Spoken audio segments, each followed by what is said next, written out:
GHMC ఎన్నికల్లో అపూర్వ విజయాన్ని కట్టబెట్టిన జంట నగరాల ప్రజలకు సీఎం కల్వకుంట్ల చంద్రశేఖరరావు కృతజ్ఞతలు తెలిపారు. గ్రేటర్ ప్రజలు చరిత్ర తిరగరాస్తూ తీర్పునిచ్చారని వ్యాఖ్యానించారు. గ్రేటర్ ప్రజలకు శిరస్సు వంచి నమస్కరిస్తున్నానని స్పష్టం చేశారు. పార్టీ గెలుపు కోసం కృషి చేసిన మంత్రులు, ఎంపీలు, ఎమ్మెల్యేలు, ఎమ్మెల్సీలు, జీహెచ్ఎంసీ పార్టీ అధ్యక్షుడు హనుమంతరావుకు, పార్టీ గెలుపు కోసం అహర్నిశలు కష్టపడిన కార్యకర్తలకు శిరస్సు వంచి నమస్కరిస్తున్నానని అన్నారు. ఇది ఏ ఒక్కరి కృషి కాదని, అందరం కలిసికట్టుగా పనిచేయడం వల్లే విజయం సాధ్యమైందని తెలిపారు. ఈ సందర్భంగా హృదయపూర్వకమైనటువంటి శుభాకాంక్షలు తెలియజేస్తా ఉన్నాను.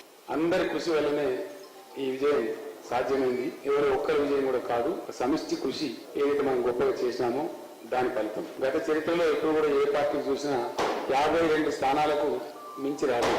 ఎప్పుడు కూడా జీహెచ్ఎంసీ ఫలితం అనేది ఫ్రాక్చర్డ్ గా వచ్చేటువంటి పరిస్థితి. ఈ నగర చరిత్రలో ఎప్పుడు కూడా ఏ ఒక్క పార్టీ స్ట్రైట్ గా జీహెచ్ఎంసీ అధికారం చేపట్టినటువంటి ధర్మాలు లేవు, అటువంటి సందర్భం లేదు. కానీ ఈ ఎన్నికలలో ఇంత అద్భుతమైనటువంటి విజయాన్ని, ఇటువంటి విజయాన్ని, ఈ అపరూపమైనటువంటి విజయాన్ని అందించిన ప్రజలకు మరొకసారి ధన్యవాదాలు తెలియజేస్తూ, ఎట్టి పరిస్థితులలో మనకు గర్వం అనేది రాకూడదు, అహంకారం అనేది రాకూడదు. ప్రజలు ఎంత గొప్ప విజయం చేకూరిస్తే అంత అనకువ, ఎంత గొప్ప విజయం చేకూరినా కూడా అనుభూతం పోవాలి.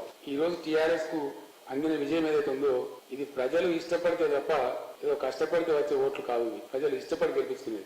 నాకు కంప్లీట్ విశ్వాసం ఉంది. మొన్న నేను అప్పీల్ చేసిన మా జర్నలిస్ట్ మిత్రులు, వాళ్ళ కుటుంబాలు కూడా డెఫినెట్ గా మాకే ఓట్లేసింది. కాబట్టి ఈ విజయం సాధ్యమైంది. ప్రతి ఒక్కరి చేతి లేకపోతే ఇంత భారీ విజయం రాదు. ఒకటి మాత్రం డెఫినెట్ గా హైదరాబాద్ ప్రజలకు నేను ఇచ్చే వాగ్దానం ఒకటే, ఎంత గొప్ప విజయాన్ని అయితే మీరు చేకూర్చినారో అంతే గొప్పగా సేవ చేసి నిరూపించుకుంటాం. అన్నిటికన్నా ముఖ్యంగా టీఆర్ఎస్ చెందినటువంటి మంత్రులు, శాసనసభ్యులు, పార్లమెంట్ సభ్యులు, శాసన మండలి సభ్యులు ఎన్నికల ప్రక్రియ, ప్రచార ప్రక్రియ ముగిసిన తర్వాత నాకు కలిసినప్పుడు వాళ్ళు చెప్పిన మాట, ప్రజలు చాలా ఎక్కువగా 2-3 పనులు మన నుంచి ఆశిస్తా ఉన్నారు. అందులో పేద వర్గాల ప్రజలు ఎవరైతే ఉన్నారో డబుల్ బెడ్రూమ్ ఇల్లు బాగా ఆశిస్తా ఉన్నారని చెప్పిన. నేను ఇప్పుడే చీఫ్ సెక్రటరీ గారు ఖచ్చితంగా రాబోయే బడ్జెట్ లో జంట